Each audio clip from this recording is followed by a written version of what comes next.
I don't know what level you guys are at business-wise, but when I talk to 7-figure entrepreneurs, right, they're talking about tactics. They're talking about, hey, we did this order bump, we did this change in headline, or we switched to this new platform. It's tactical.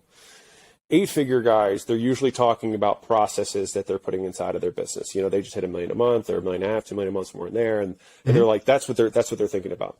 The conversations that I have with all the guys that I know that are at that level and above, it's all about people.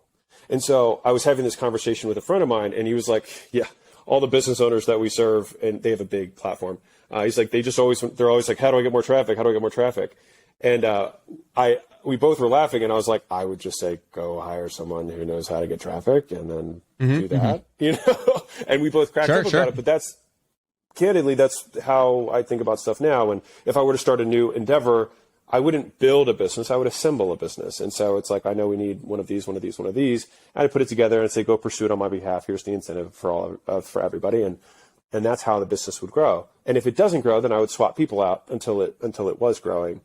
And so the thought process changed, but I think you do have to go through it. And maybe that's a belief or a story I'm telling myself. But most of the guys that I know who have achieved that did go through each of the steps so that they could cross-check and be like, I know this guy's full of it, and I know this guy knows his stuff, so that you can simply make better judgments on other human beings with decreasing error rate. You still have them, but just fewer errors.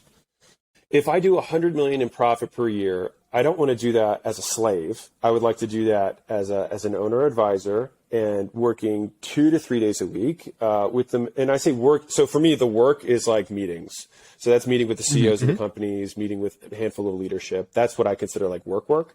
And then the rest of my time is, you know, making the YouTube stuff, writing the books, making the courses that we're going to be publishing, doing podcasts like this. Like these are all just, this is, you know, I enjoy this a ton.